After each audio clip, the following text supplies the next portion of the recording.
Alright, let's get this going. Let's get this stream going.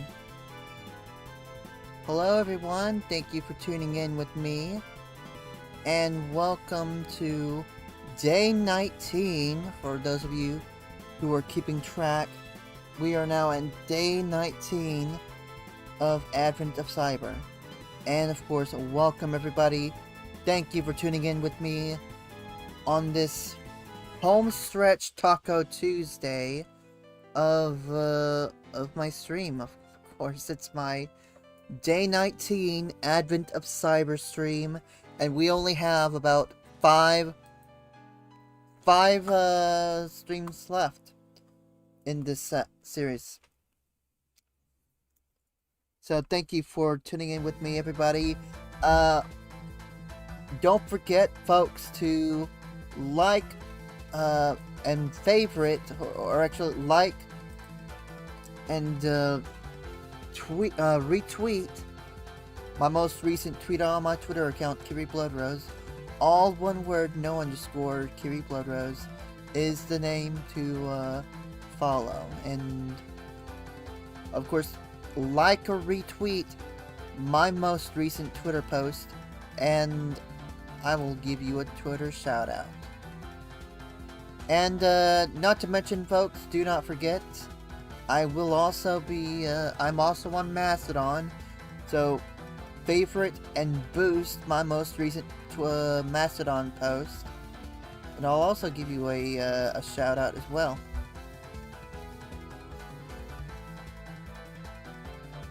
Anyway, how's everybody doing tonight? Let me see who we got in the chat room. Can we go ahead and pull up the list of people in the chat? Alright, let's see here. Who do we got here? Oh great, we got Kami Hatsune, that's Selp. I mean, he's simping. He's simping for me, I guess. That are just brown-nosing just to be a brown-noser. And we've got Goddess Love in the house. What's going on, Goddess Love? And I do believe that's everybody in the... And you did not change your PlayStation account? Well, you don't have to. Quite honestly, you don't have to. Anyways, we are doing Advent of Cyber, day 19, for those of you who are keeping track of the number of days. Anyways, we're gonna get started here in a few. Just waiting for people to hop in here. That reminds me, I've gotta shoot a Twitter message real quick. See if I can get some people interested in doing collaborations with me. Shut my phone up. Come on. Alright, let me send a message on there. See if we can get some people to collaborate as well. I'm gonna work on that tonight.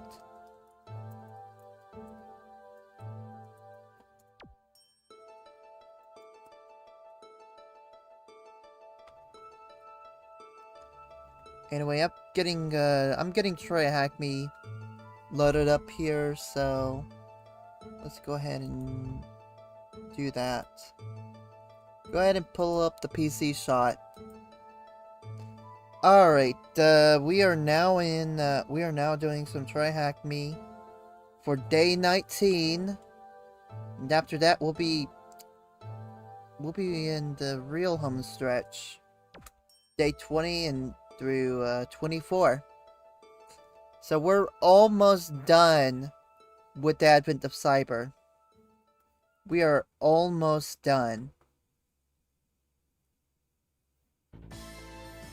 But the fun's not over yet.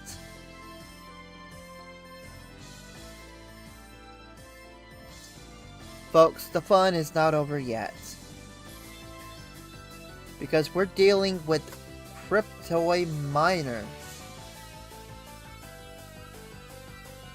Apparently we have a name called cryptoid miners. I wonder if we're doing crypto miners this time. We're just working on disabling them. Anyway, that looks like fun.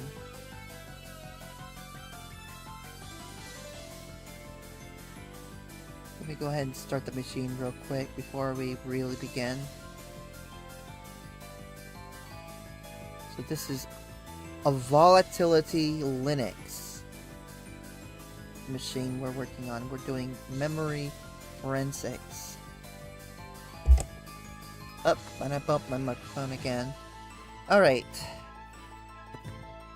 Hoping we get some people who are wanting to learn how to hack all the things. Wanting to pop in here, and we're just gonna have a little bit of fun.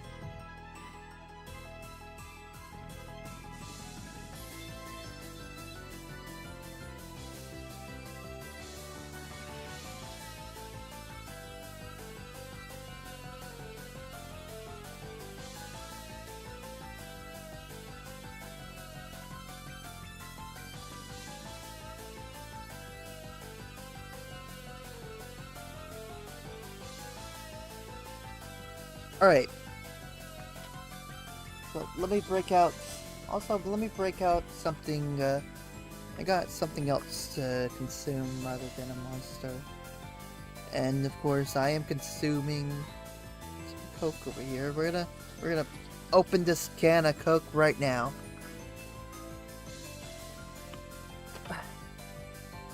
Oh yeah.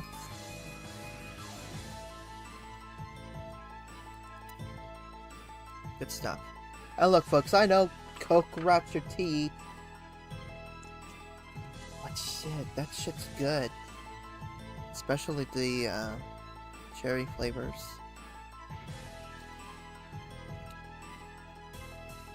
I mean, that's what I grew up with, was the cherry Coke and the vanilla Coke.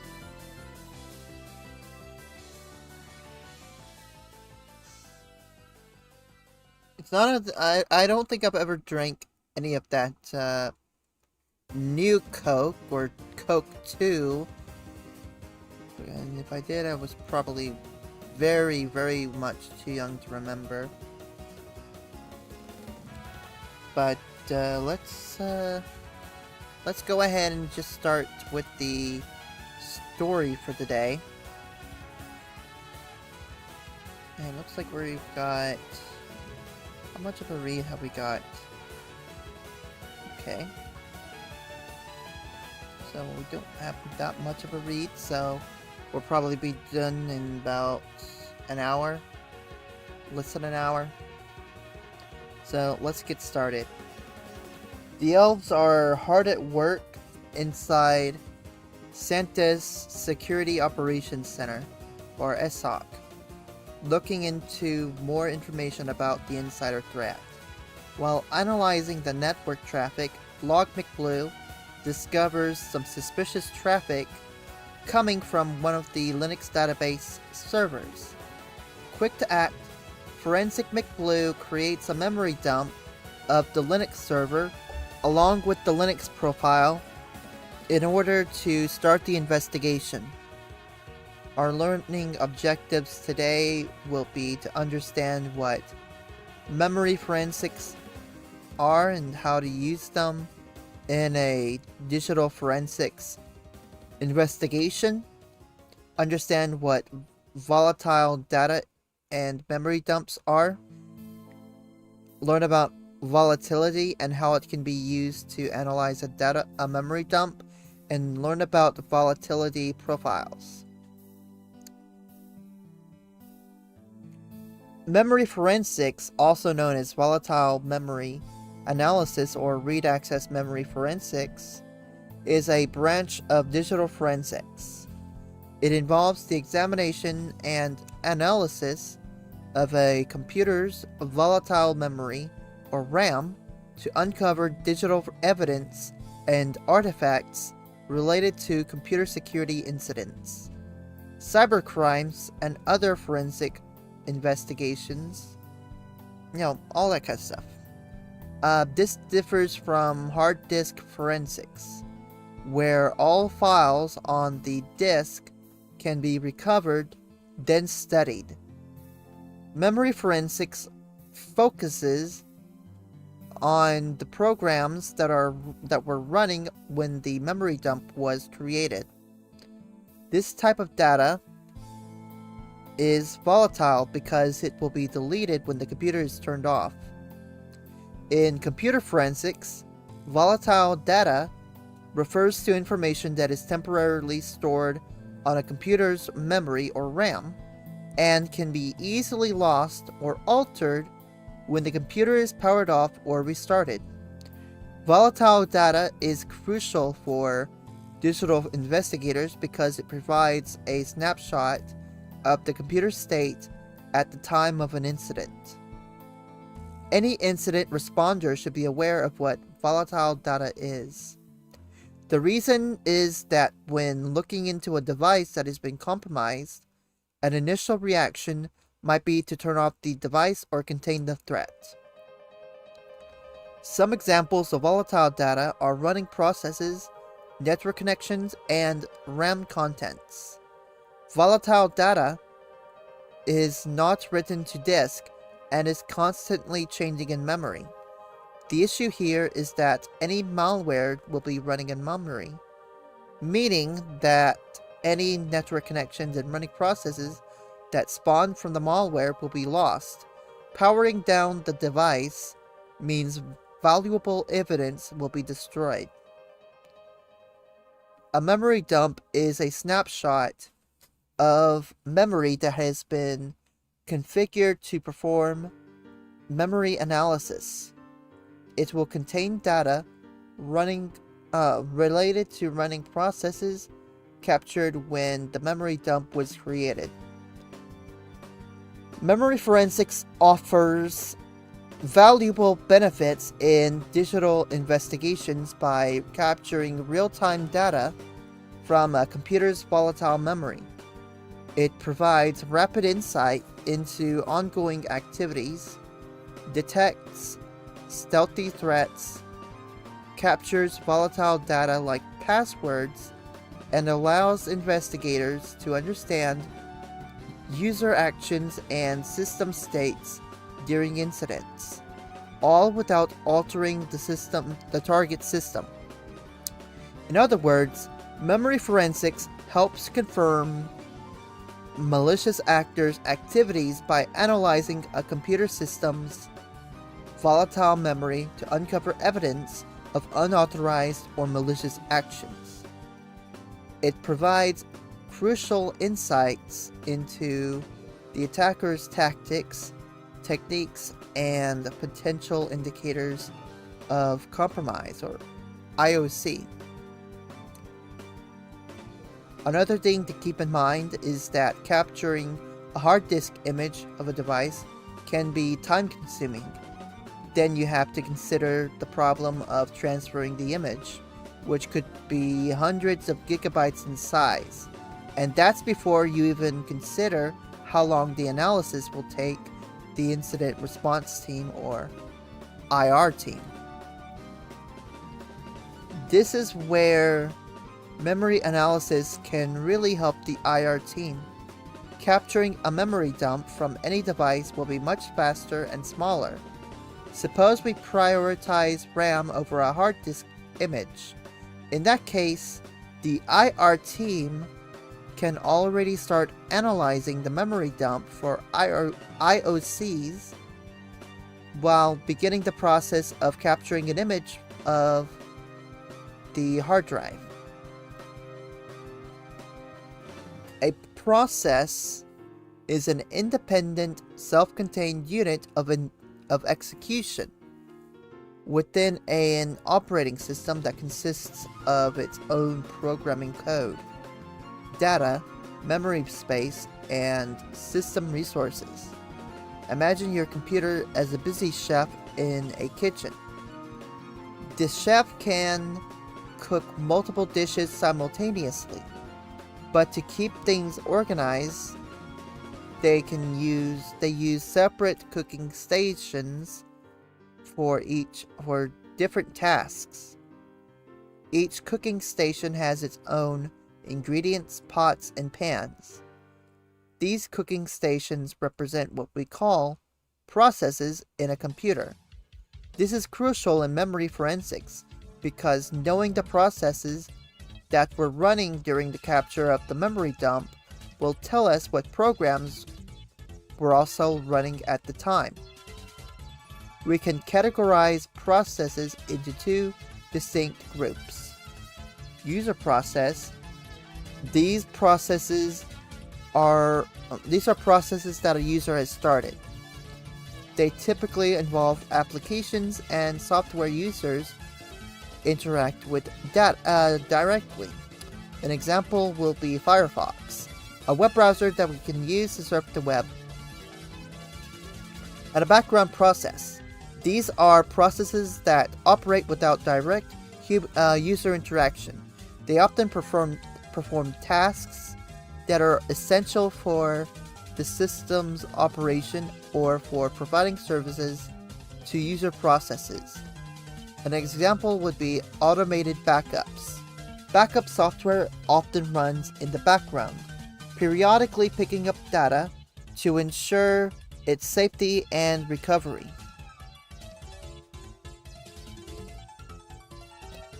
Recoverability. So we got user processes and background processes. Before moving forward, we're going to take a look at the connection card. Do we need to start a VM? Yes. Is there a split screen available? Yes. Is there a direct link? No. Do we need to start the tech box today? No. Are we giving credentials to connect to it directly? Yes. And we are given credentials to connect to it through SSH, which is what we're going to do. So we want to power on the VM by clicking the Start Machine button. I'm a melting pot friendship. I'm a nice guy. Belle! How's it going?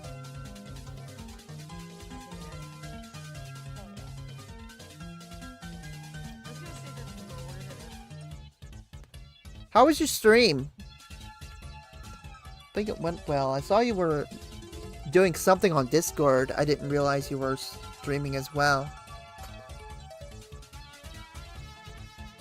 Okay, we're gonna... I don't want to split this screen, so we're gonna do SSH because that would be faster and more easier for me. So we want to connect to the machine using the terminal.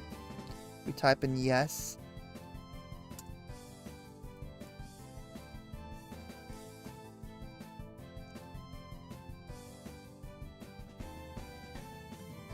And we enter the password and we're in the machine. Remotely, mind you. If your browser is not copy-paste friendly, using split view, connecting to SSH is recommended. I always want to recommend you connecting through SSH if you're going to if you have the credentials to get into a TryHackMe machine.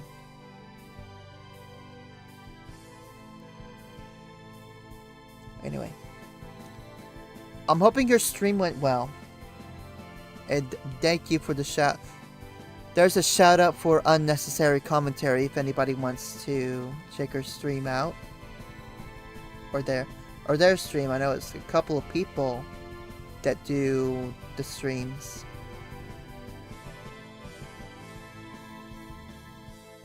I only know Belle though. I only know Belle. I don't know the other people involved in the streams that well, but I'm in their community, so they're all pretty cool. They're all pretty chill. Anyway, we're gonna continue on with learning all the things. So I hope you guys have your thinking caps on, because we're learning about a tool called volatility. And volatility is a command line tool that lets digital forensics and incident response teams analyze a memory dump in order to perform memory analysis.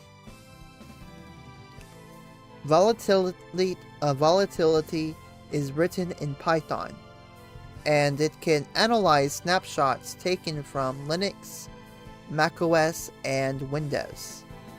Volatility has a wide range of use cases, including listing any active and closed network connections, listing a device's running processes at the time of the capture, listing possible command line history values, extracting possible malicious processes for further analysis, and the list keeps going.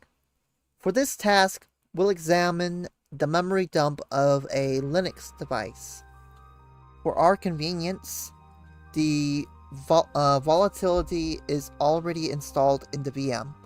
We can look at the different help options by typing in vol.py -h. Hang on.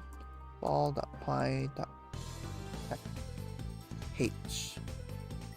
So it's running the volatility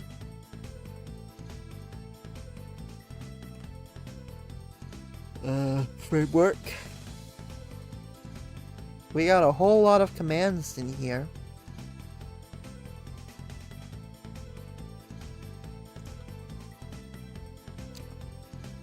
If you want to know how volatility can be installed and all of its benefits, you can definitely check out this room.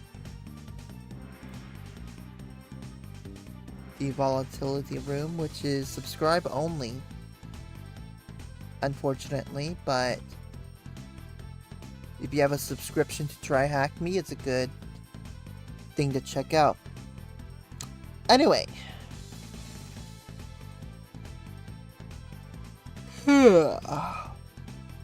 at the time of writing, there are two versions of volatility.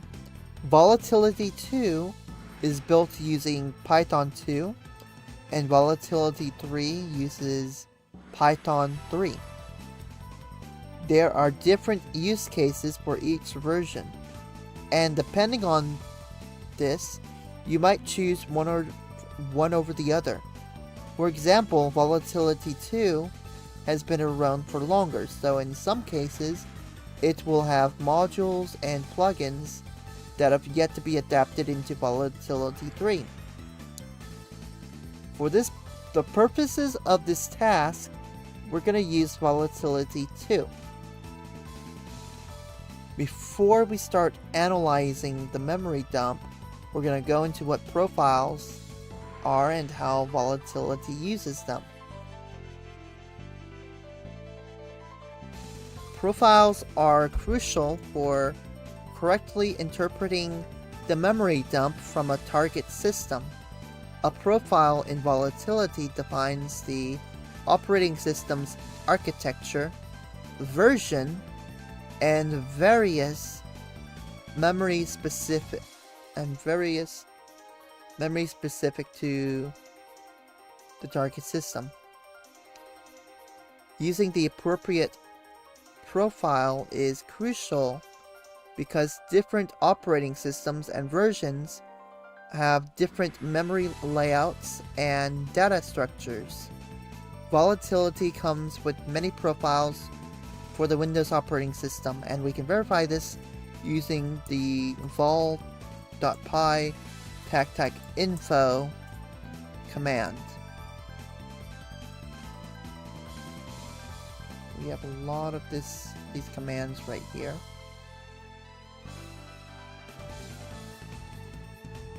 Well, a lot of these profiles.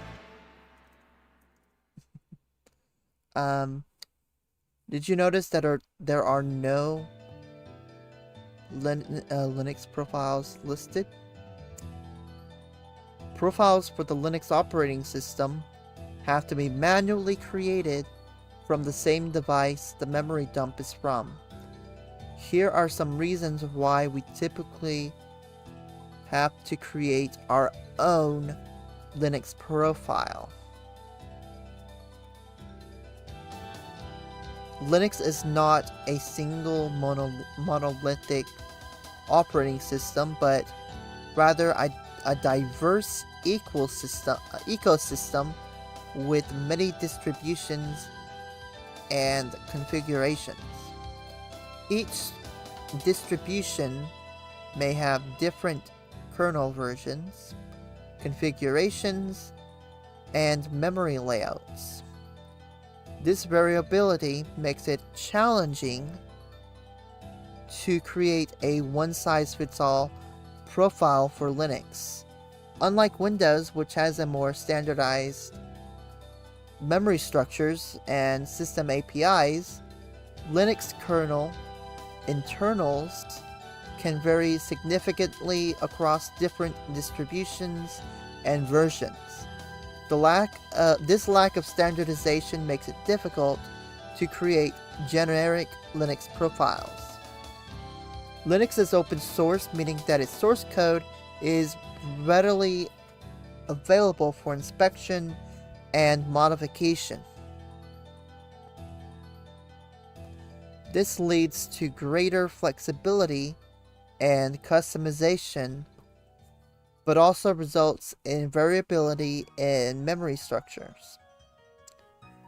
Creating profiles is out of scope for this room, so for our convenience,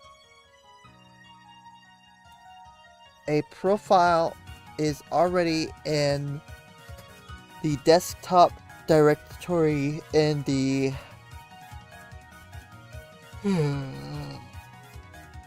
evidence folder. And it's called Ubuntu _5.4.0-163-generic_profile.zip. So we're going to go into the desktop, go into evidence, here we are. So to use this profile, we need to copy it where volatility stores the various profiles for Linux. And we can input this command right here. Copy. We got the file. We want to go to local or .local lib Python 2.7 site packages volatility. Hang on. Plugins, overlays, Linux.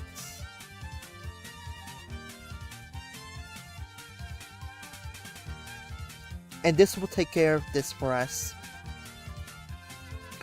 Then we're gonna run vol.py tactec info, and we're going to grep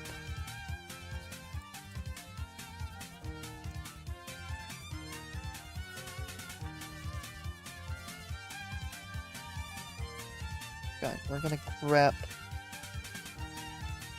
Ubuntu to confirm our profile is set.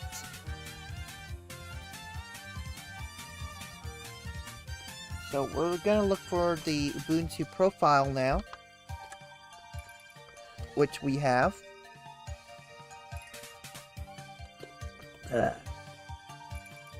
So we can confirm that we have the Ubuntu profile. So now we need to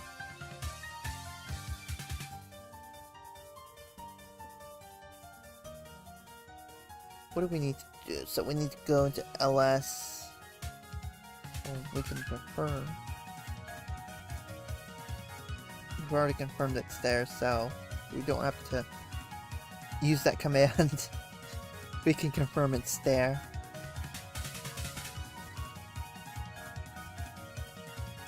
To be safe though, let's... we can confirm it. We can confirm it. We have some time. It's there. Okay. So if you're curious about how to create a Linux profile, you might want to be interested in this article from Nicholas Bigware. I think that's how you pronounce his name. Nicholas Bigware.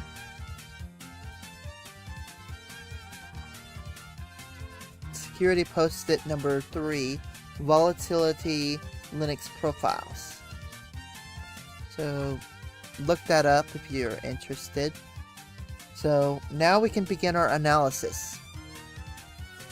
The file linux.mem contains the memory dump of the Linux server we're going to analyze.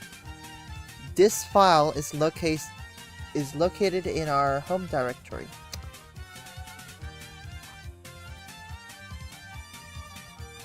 For volatility to begin the analysis, we have to specify the file with the TAC-F flag and the profile with the TAC profile flag.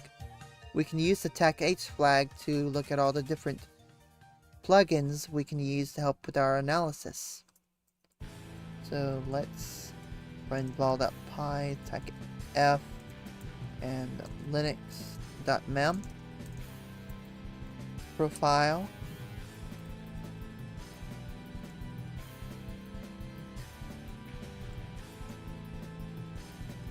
And we want Linux, Ubuntu,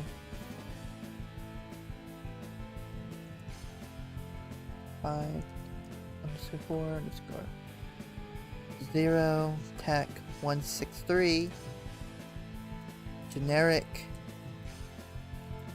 profile x64 TAC-H.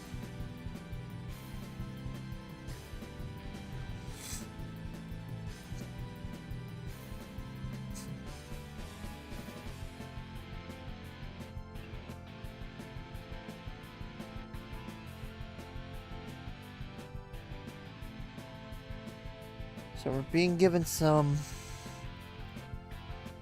options here. A lot of stuff we can do with this, a whole lot of plugin options. But let's start with the history file. The history file is a good place to start because it allows us to see whether there are any commands executed by our malicious actor while they were on the system. To examine the history file for such commands, any commands, or any such commands, we can use the bash, linux _bash plugin. The command will take less than a minute to finish executing, so give this a bit.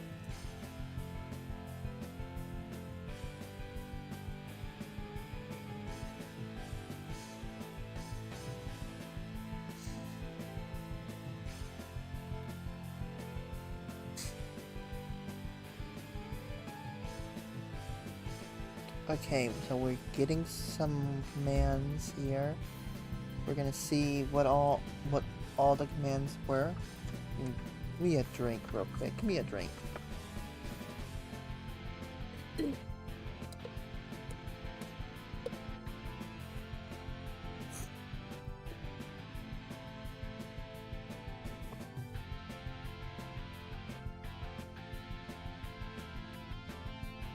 Alright.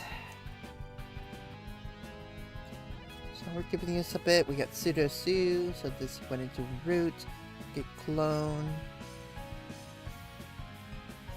Cloned a Git repository called line.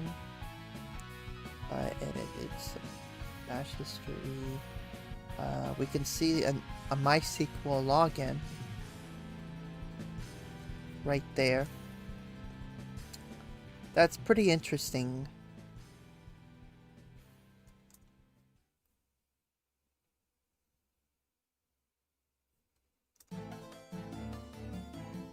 When performing a cross-reference check with the elf analyst who was using the server, we can confirm the following suspicious commands. The MySQL tech p password command was used by the elf analyst, but the cat /home/elfie/.bash history command was not. This means the malicious actor most likely saw the MySQL command and had access to the database. There's a lot of sensitive information about the merger and the pipelines that a malicious actor could have gained access to. We also identify curl link toy miner type of miner in the command, which the elf analyst confirms they didn't use themselves. This tells us that the malicious actor used curl to download the toy miner file and saved it using the tacode parameter as a file named miner. We can also see that the malicious actor executed the miner file using the miner command, or /miner command. Now that we understand what the malicious actor executed, we can look into the system's running processes. In memory forensics, examining running processes is a fundamental and crucial part of analyzing a system's memory dump.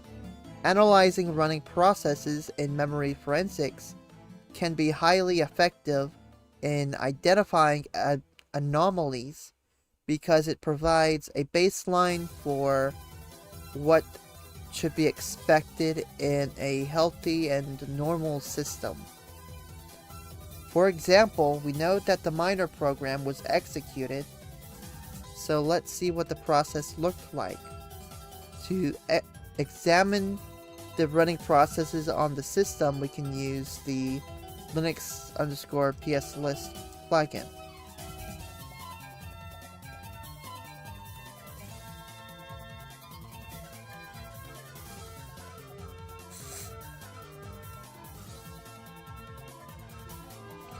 So here we go. Let's run the framework. Obviously, it's gonna take a while.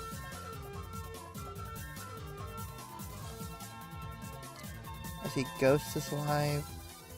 I haven't prepared anything for Ghost today. I need to.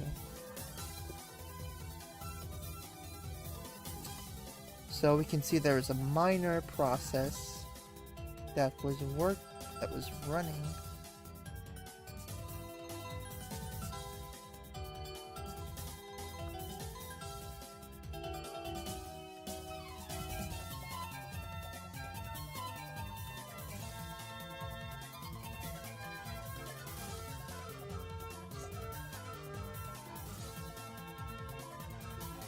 So as you can see, this plugin doesn't just list each process name, it also lists the process ID and the parent process ID.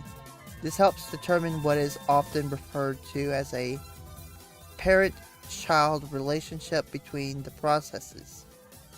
There are only two anomalies that we quickly identify. The elf analyst confirmed that they did not execute the miner process based on the program name. Our initial assumption is that we may be dealing with a crypto miner. A crypto miner, short for cryptocurrency miner, is a computer program or hardware device used to mine cryptocurrencies. Cryptocurrencies are digital or virtual currencies that use cryptographic techniques to secure and verify transactions on a decentralized network called a blockchain. Our insider threat could be trying to use our Linux server to mine cryptocurrencies and make some extra elf bucks. And the MySQL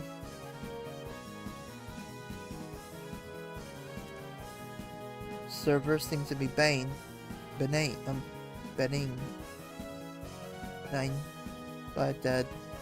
I never knew how to pronounce that word. But this is misleading. The real process for MySQL is called MySQL D, as listed above. The elf analyst.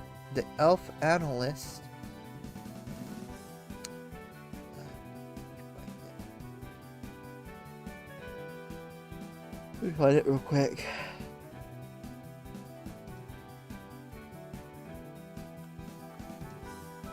There it is, right at the bottom.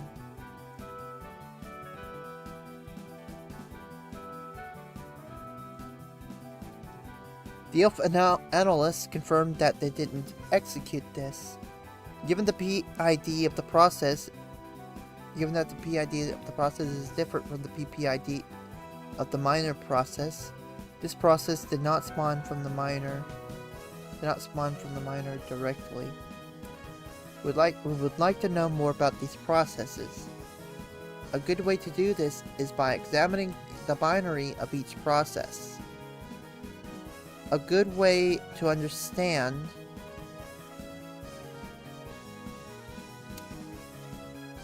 what a process is doing is by extracting the binary of the process. This will help us analyze its behavior using malware analysis. We also want to extract the binary of the process as a form of evidence preservation. To extract the binary of the process for examination, we can utilize the Linux_proc_dump plugin.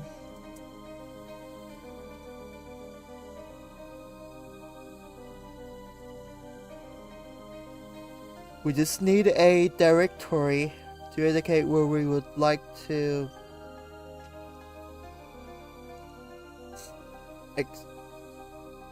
the extracted process go with the make_dir or mkdir extracted command.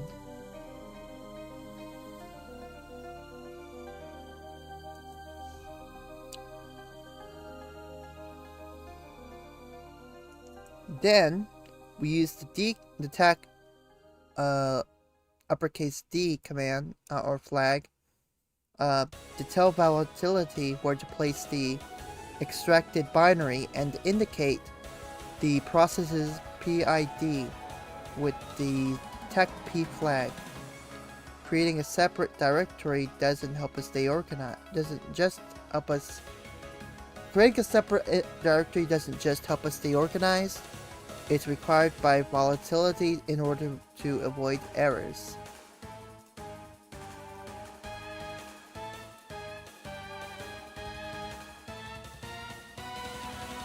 Based on our file history and the running processes findings, we are now going to extract the miner and MySQL server binaries using the commands shown below.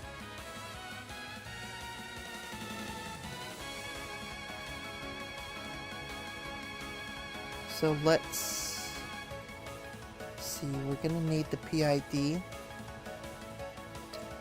which would be, let's see, we got the PID right here, we got the PPID.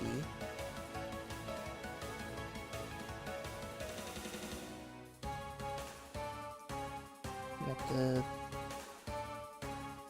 PID.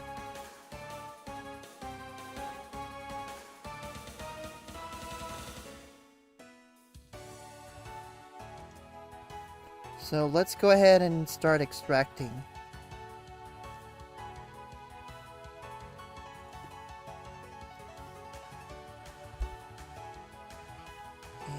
let's extract this one as well.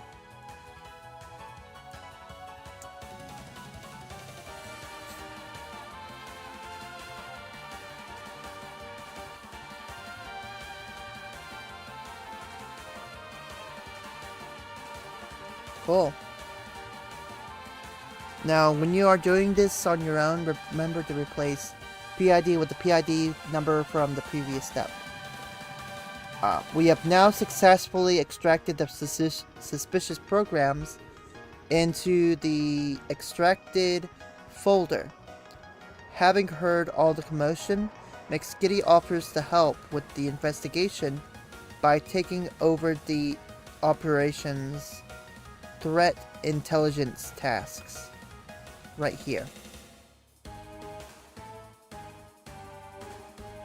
Threat intelligence tools. Highly recommend this room, by the way. McSkitty needs the MD5 hash of each extracted binary, which we can provide with the following command.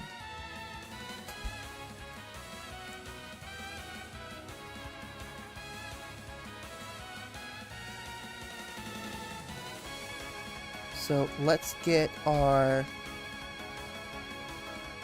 MD5 sum. We're gonna run these commands.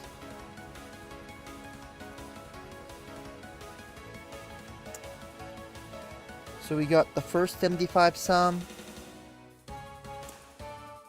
and we've got the second MD5 sum. Now, in the meantime, remember what we learned from the Linux forensics room, which is subscribe only. Forensic McBlue wants to check for persistence mechanisms that may have been planted by the malicious actor or crypto miner. Persistence mechanisms are a good way a program can survive after a reboot. This helps malware authors retain their access to a system even if it's rebooted. Good old McBlue remembers that a common persistence tactic is via cron jobs. While there isn't a plugin to review cron jobs, we can review them by enumerating cron files. As stated above, we want to look at any cron files that may have been placed by the malicious actor or crypto miner. This can help us identify if there are any persistence mechanisms in play. For example, is the MySQL server process we found before the part of a persistence mechanism? But how can we enumerate files on this server? We can use the Linux _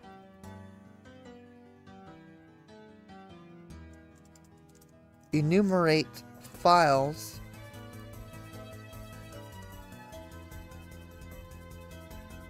plugin to help us with this. The benefit of this plugin is to help us review any files of interest. The plugin's output will be too large, so we can utilize the rep utility to help us focus our search. Let's add rep. Type I cron.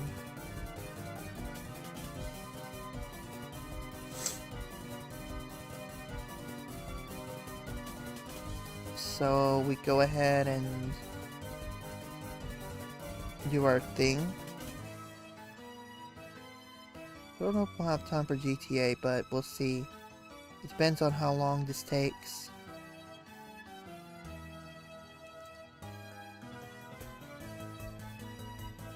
But I think we might be able to do it in about 10 minutes. Thankfully, this will be our last late stream before Sunday.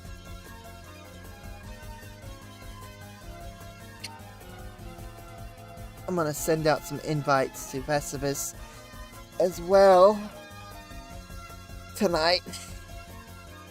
Okay, so we got 20. We got some cron files right here.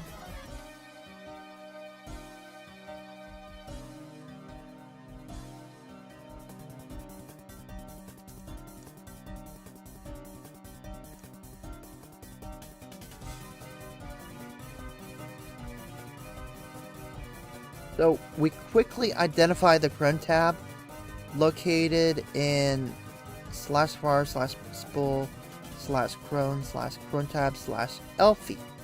We speak to the analyst who confirmed they didn't have any cron jobs set up on the server.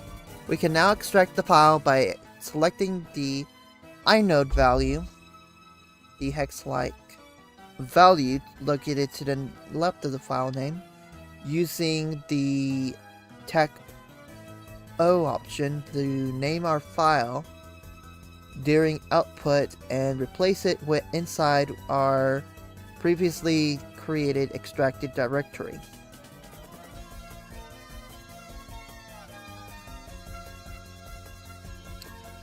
So we want to use Linux underscore find underscore file tech I our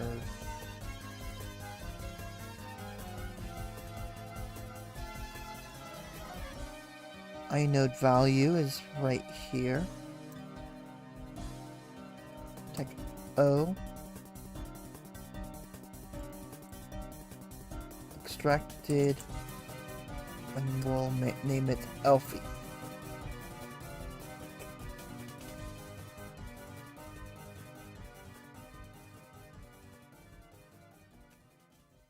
And we can verify it is extracted in here. So let's go ahead and examine the contents of the Elfie file using the cat extracted Elfie command to understand how the MySQL process was placed. MySQL server process was placed. Interesting. So, with all the overwhelming evidence, Elf McBlue decides to move the incident to following the company incident response and incident management process. Highly recommend intro to IR and IAM, by the way. Given the nature of the incident threat, along with the current news of the acquisition, the next question arises from this incident are the pipelines safe? So we're gonna go ahead and for this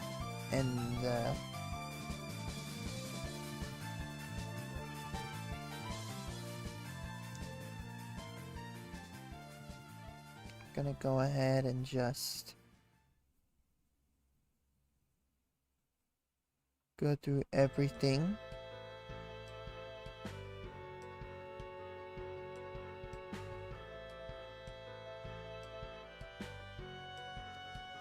Because that's how we answer questions. We go through, we retrace our steps,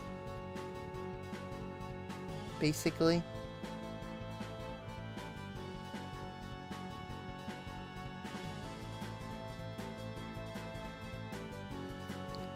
We're gonna retrace our steps here. Copy this. We need to answer some questions.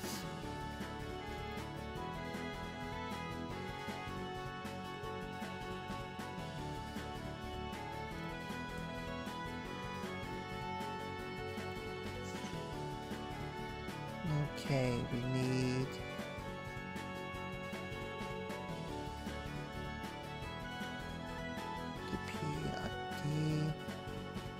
for minor, which would be right here. We got the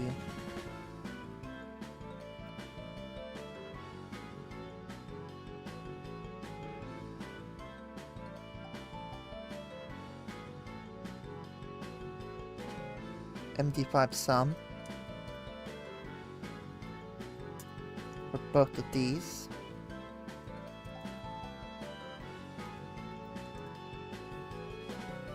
Last but not least, we're going to read the file.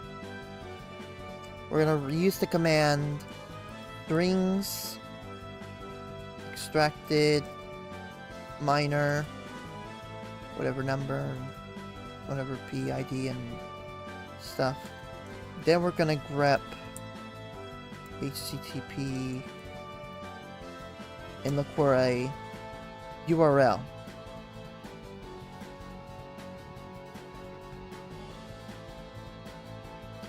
The link address.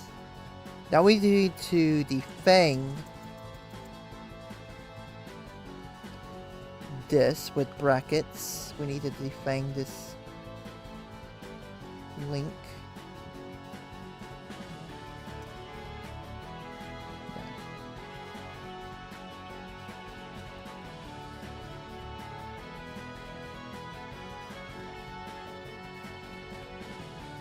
Pretty sure that's how you defang. Okay, we'll just use CyberStrip then.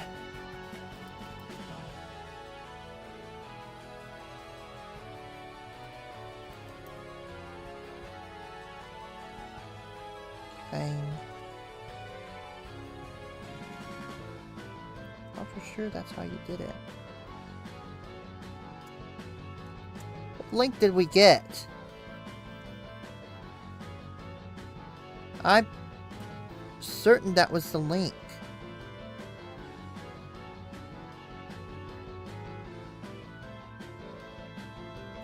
Hang on.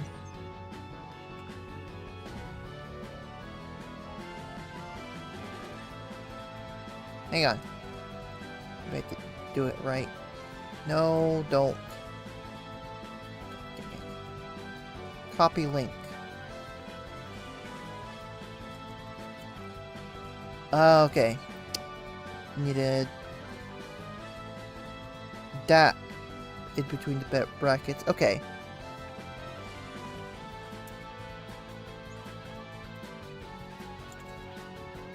We read this again. We copy this.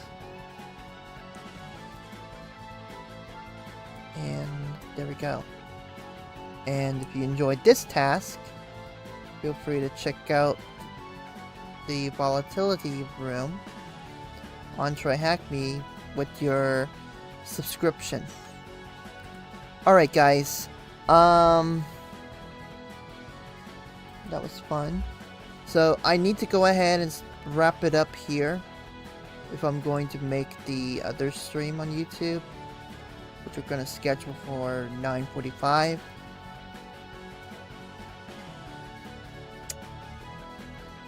So, I'll be right back.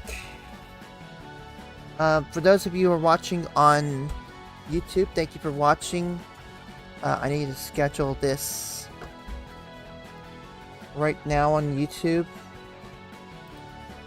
I'm gonna do it on time. And that way it'll give me a little bit of a break.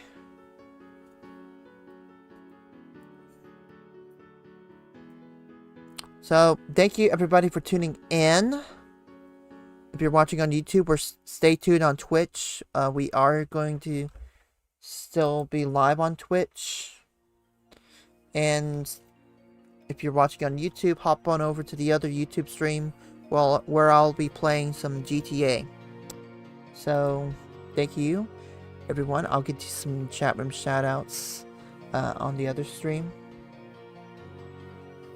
But right now, let's just go ahead and schedule the other stream, and I'll be back in about 5 minutes. So, thanks for tuning in, guys, and I'll be right back.